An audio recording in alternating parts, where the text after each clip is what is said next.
감사와 영광을 드립니다. 오늘 영암 예배를 통해서 우리에게 주시는 이 말씀, 참된 경건 생활을 하려면 마태복음 6장 1절로 4절까지 주시는 말씀을 통해서 함께 주의 말씀 은혜를 나누기 원합니다. 많은 사람들이 경건 생활을 하기를 원하면서도 경건 생활에 실패하는 경우를 많이 보게 됩니다. 어떻게 하는 것이 경건 생활인지를 잘 알면서도 믿음의 훈련이 되지를 못해서 원하는 대로, 바라는 대로 경건 생활을 실패하는 경우를 많이 봅니다. 자, 오늘 우리들에게 주신 이 본문 말씀은 성도로서 지켜야 될 가장 중요한 그런 내용을 우리에게 말씀해 주고 있습니다. 마태복음 5장, 6장, 7장은 성경 가운데에 계란의 노란 자기와 같은 아주 중요한 산상수훈이라고 하는 말씀입니다. 5장은 그리스도인의 원리에 대해서 말씀하고 있고 6장은 그리스도인의 내용에 대해서 말씀하고 있습니다. 또 7장은 그리스도인의 경계에 대해서 말씀해 주시고 있습니다.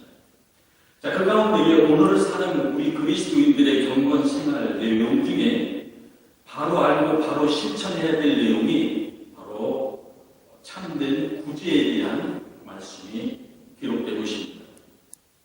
자, 본문 1절에 보면 사람에게 보이려고 너희 의를 행하지 않도록 주의하라. 그렇지 아니하면 하늘에 계신 너희 아버지께 상을 얻지 못하느니라. 자, 경건 생활의 두 번째는 의를 행하는 생활을 하라는 것입니다. 우리 예수 믿는 사람은 잘 사는 것보다 바르게 사는 것에 대해서 중점을 보여야 됩니다. 진실되게 사는 삶에 무게를 두어야 합니다. 잘 살면서도 바르게 진실되게 사는 사람이 있는가 하면 잘 살면서도 불의하게 사는 사람들이 있습니다. 가난하게 살면서도 잘 사는 사람이 있는가 하면 가난하면서도 불의하게 사는 사람들이 있습니다. 오늘 의에 대해서는 마태복음 5장 6절에 의에 죽이고 목마른 자는 복이 있나니 그들이 배부를 것이고. 자, 여기서 의에 죽이고라는 말은 먹는 것을 말합니다. 목마르다라는 것은 마시는 것을 말합니다. 여러분, 먹고 마시는 것, 그것은 우리 인간의 가장 기본적인 필수입니다. 신분 고하를 막론하고 남녀노소를 막론하고 모두가 필수적으로 먹고 마시며 살아야 되는 존재입니다. 자, 의에 죽이고 목마른 자. 여러분, 인간으로 태어난 사람은 마땅히 의를 행해야만이 행복할 수 있다는 얘기입니다. 평안해질 수 있다는 얘기입니다. 여러분, 도둑질하는 도둑놈도 자기 자식에게만큼은 착한 사람이 되어라, 선한 사람이 되어라 합니다. 그래야만 부모로서 마음에 만족함이 있고 평안함이 있기 때문입니다. 자, 이처럼 사람이 의를 행치 아니하면 만족이 없습니다. 행복이 없습니다. 여러분, 이 의라고 하는 것은 성직자만이 행하는 것이 아닙니다. 사람은 반드시 누구든지 의를 행해야만이 한다고 하는 중요한 말씀입니다. 왜 그렇습니까? 우리 인간은 하나님의 성품에 따라 지으심받은 거룩한 존재이기 때문입니다. 자, 그런데 이 의를 행할 때에 주의할 점이 있다는 얘기입니다. 그것이 오늘 본문 말씀 1절에 나와 있습니다. 첫째로 사람에게 보이려고 그들에게 너의 의를 행치 않도록 주의하라. 아주 오래전에 저희 가정에 몇 분의 목사님이 손님으로 오셨습니다. 그분 중에 한 분이 우리 이렇게 목사들이 모였으니까 돌아가면서 한번 말씀을 좀 나누도록 합시다.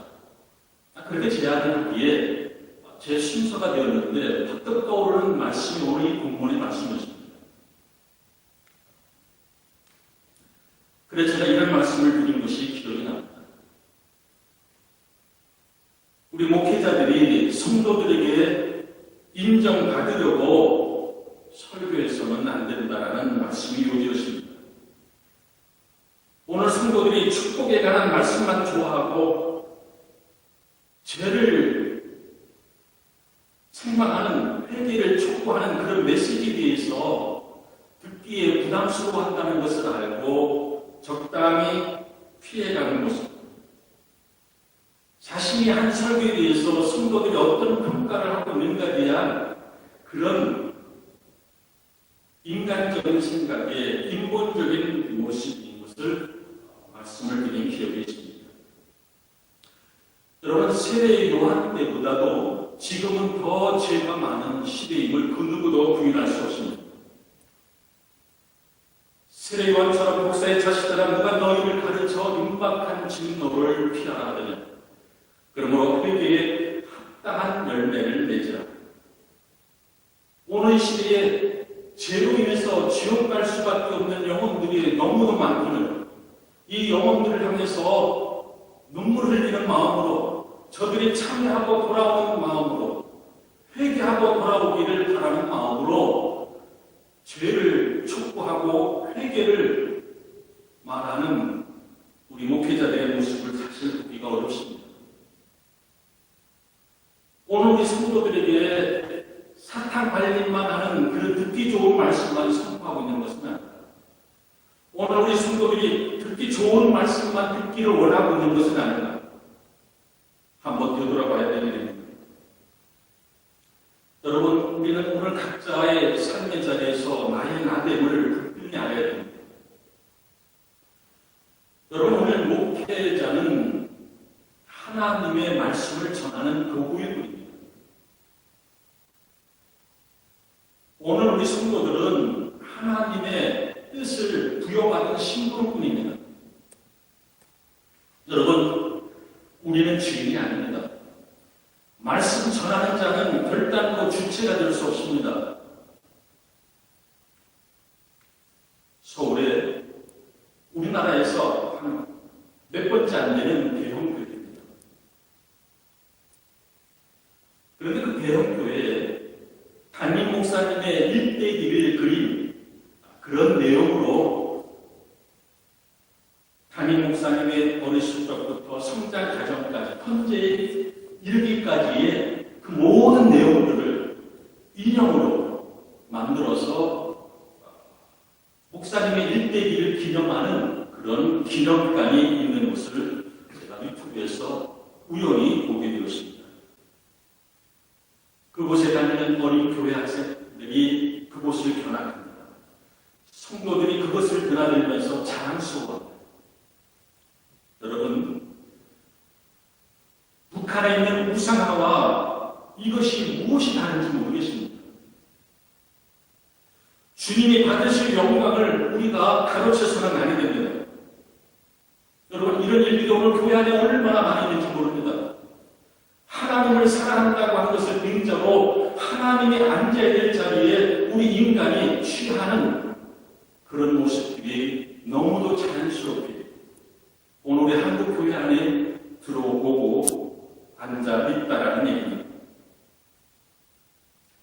여러분, 우리가 세상을 향해서 복음을 전하는 가정에 여러분 칭찬 들을 생각하면 안 됩니다. 좋은 소리 들을 생각하면 안 됩니다. 주님이 가신 십자가의 길이 여러분 오늘도 계속 되어지는 것입니다. 우리가 복음을 전하면서 세상을 향해서 복음을 전할 때에 욕을 먹든 칭찬을 듣든 잘한다고 하든 못한다고 하든 여러분 그런 인간의 소리에 마음을 빼앗기면 안 됩니다. 그런 것에 연연하지 말 것입니다. 하나님의 보시고 있는 이 앞에서 목회자는 목회자의 길을 갈 것이요 성도는 성도의 길을 묵묵히 갈 것입니다. 하늘에 계신 너희 아버지께 상을 얻지 못하느니라. 다시 말하면 의롭게 살면 상을 주시겠다는 말씀입니다. 오늘 경건 생활의 두 번째 원리는 구제에 대해서 말씀합니다. 본문 2절에 그러므로 구제할 때에 외식하는 자가 사람에게서 영광을 받으려고 회당과 거리에서 하는 것까지 너희 앞에 나팔을 불지 말라. 진실로 너에게 이르노니 그들은 자기 상을 이미 받았느니라. 여러분, 나팔을 불지 말라. 선전하지 말라는 얘기입니다. 여러분, 우리가 행한 일은 우리가 행한 것이 아닙니다. 그럼에도 불구하고 얼마나 우리 것을 드러내려고 애를 쓰는지 모릅니다. 여러분, 이 말씀은 구제에도 다르게 해야 되고 구제하면 상받는다는 말씀입니다. 여러분, 구제라고 하는 것은 이웃을 향하여서 문을 여는 것입니다. 여러분, 이 나라의 복음이 전파될 때에 교회를 먼저 세우지 않았습니다. 최초의 선교사들이 이 땅에 복음을 가지고 들어올 때에 학교를 세웠습니다. 병원을 세웠습니다. 그리고 교회를 세웠습니다. 그것은 이웃들에게 문을 열기 위한 것입니다. 여러분, 이웃에 대해서 문을 연다는 것, 구제를 하면 마음에서 일어나는 욕심을 이기는 자연적인 경건 훈련이 됩니다. 오늘도 많은 사람들이 살아가는 중에 점점 더 어렵다고 말합니다. 여러분, 무엇 때문에 어렵습니까? 먹고 사는 것 때문에 어렵습니까? 아닙니다.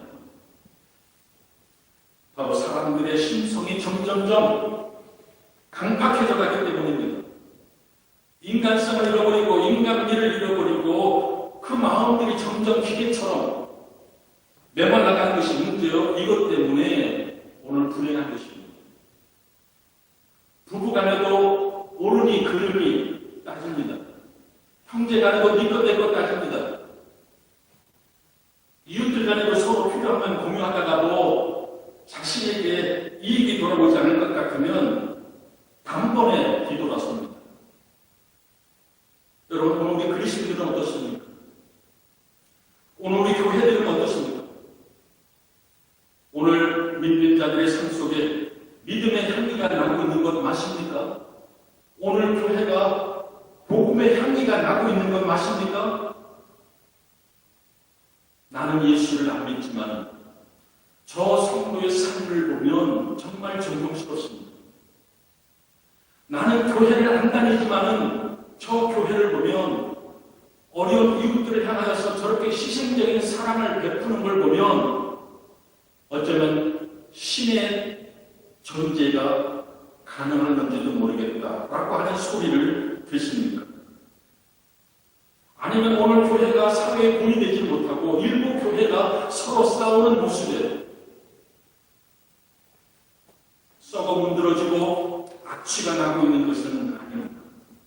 여러분, 우리 믿는 자들끼리만 서로 사랑하고 서로 우애하는 것, 여러분, 이것이 오늘 복음의 장애물이 되고 있다는 얘기입니다. 너희는 세상의 빛과 소금이 되라. 빛은커녕 어두움은 되고 있지 않는다는 얘기입니다. 오늘 여기저기 강도 만난 자들의 이웃들의 신음소리가 들려오거늘 그들을 향하여 다가가고 있는 선한 사마리아 사람은 어디 있는 것입니까? 여러분, 오늘 우리 그리스도인들이 그런 선한 사마리아 사람이 되기를 원합니다. 오늘 우리 한국교회가 그런 선한 사마리아의 교회가 되기를 원합니다. 오늘 우리의 삶 속에서 얼마만큼 이웃을 향한 구제를 베풀고 있는가? 여러분, 성경에 나오는 선한 사마리아 사람의 이름은 나와 있지 않습니다. 이름도 없이 빛도 없이 오직 국리적인 마음으로 선행을 베푸는 것이 진정 우리 기독교인이 오늘 한국교회가 가지고 가야 될 모습입니다. 여러분, 오늘도 많은 사람들이 회개를 얼마나 잘하는지 모릅니다. 밥 먹듯이 얘기합니다. 어제 잘못한 것 오늘 또 다시 반복합니다. 또 죄짓고 또 반복합니다. 여러분, 왜 그렇습니까? 그 욕심을 버리지 못했기 때문입니다. 야고보서 1장 15절에 욕심이 잉태한 적 죄를 낳고 죄가 장성한 적 사망을 낳느니라. 많은 사람들이 회개를 밥 먹듯이 하지만은 정작 버려야 될 것을 버리지 못하는 가운데에 그 그 죄는 계속해서 반복되고 있는 것입니다. 욕심을 내려놓아야 되는데 이 욕심을 어떻게 하면 내려놓을 수 있는가? 여러분, 교양을 많이 쌓으면 내려놓을 수 있을 것 같습니까? 아닙니다. 구제를 하면 이 욕심이 없어집니다.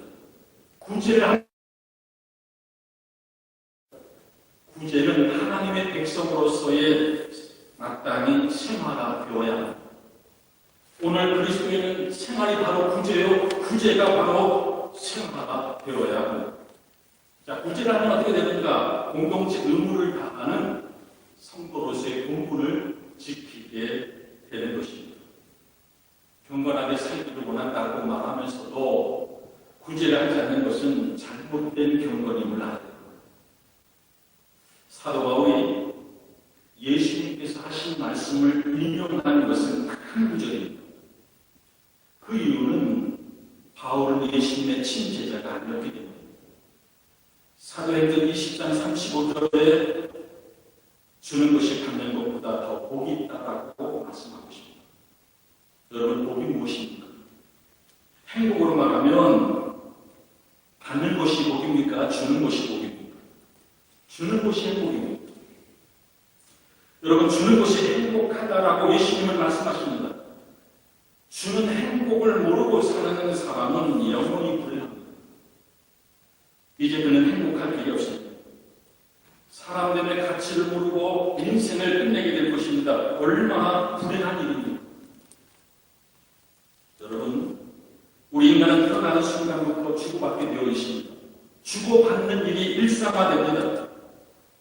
여러분, 받기만 하면 이기주의자가 됩니다. 또 주기만 하면 나는 주는 자다. 그런 생각에 교만한 자가 됩니다. 나는 주는 사람이다가 아니라 언제나 함께 주고받는 사람이다. 이런 마음의 자세로 살아가야 될 것입니다. 자, 예수님이 십자가에 돌아가시기 전에 이 제자들과 함께 만찬을 베푸시면서 제자들의 발을 씻기실 때에 혹시 한손한 생각이 들었던지 요한복음 13장 8절에 베드로가 내 발을 절대로 씻지 못하시리이다 하고 사랑하는 모습을 볼 수 있습니다. 여러분, 우리가 아는 대로 원래 발을 씻기는 것은 종들이 하는 것입니다. 자, 그렇기 때문에 자기들의 선생이신 예수님께서 발을 씻긴다는 것 상상할 수 없는 일이었습니다. 여러분, 베드로 심정 이해가 되지 않습니까? 자, 그렇게 예수님께서 말씀합니다.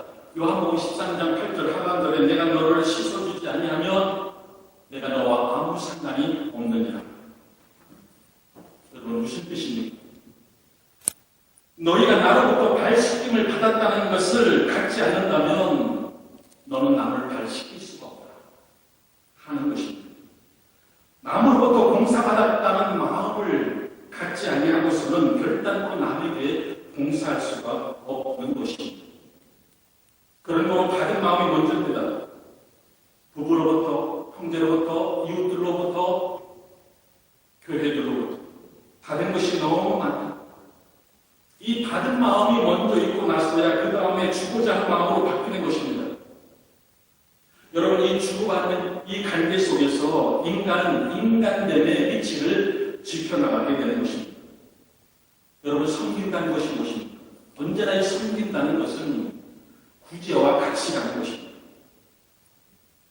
봉사한다는 것의 의미를 알아요.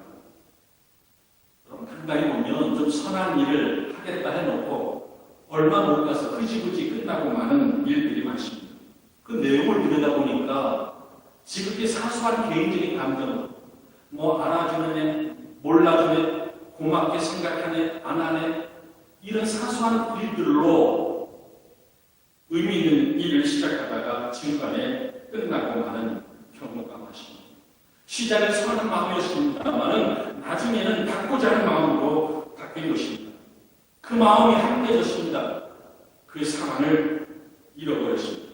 사람 뱀을 잃어버렸습니다. 여러분, 돈의 노예가 되고 말았습니다.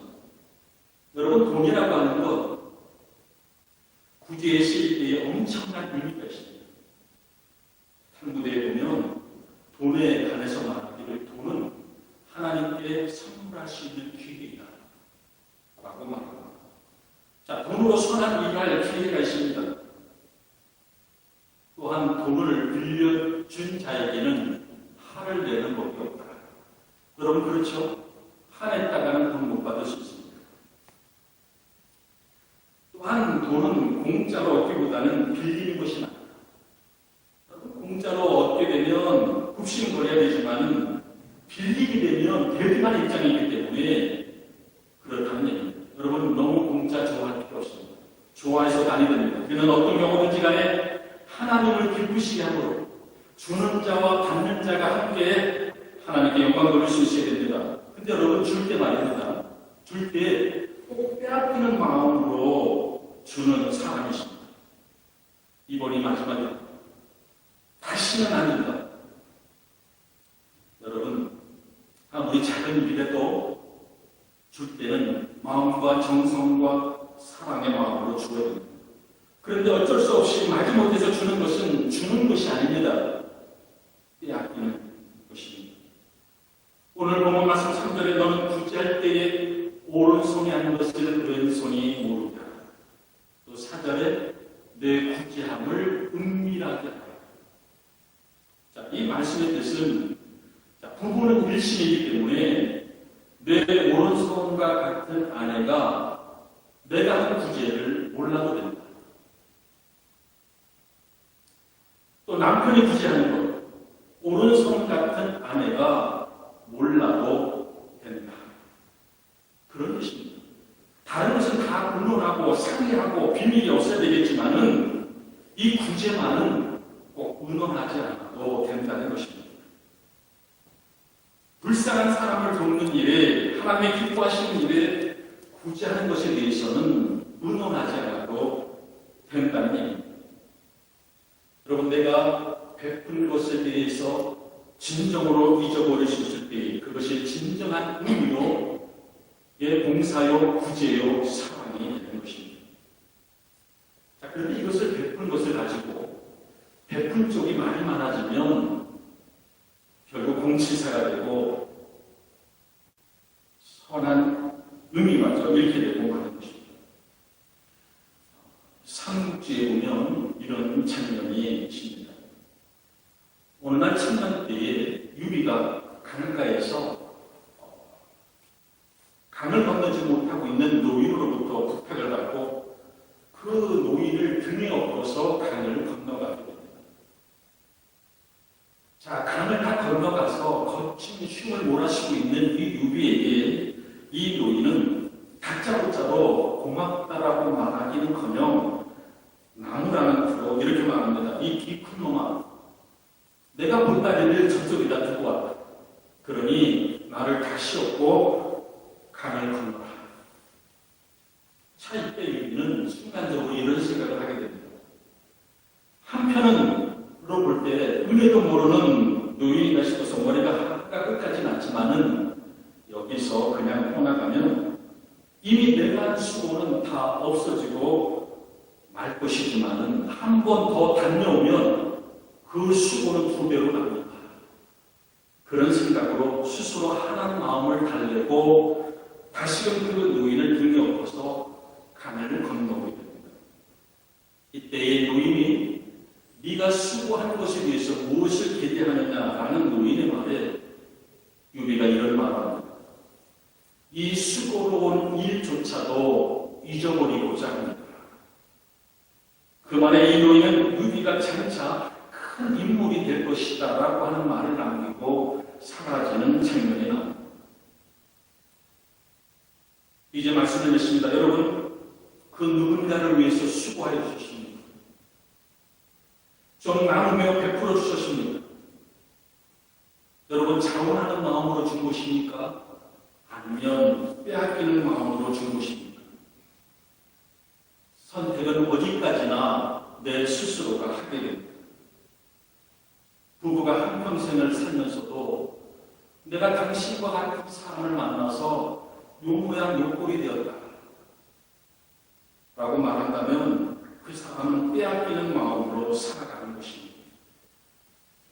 이왕이면 베푸는 마음으로 살아가면 좋겠는데 늘 강도 만난 자와 같은 그런 모습으로 살아가는 자들이십니다.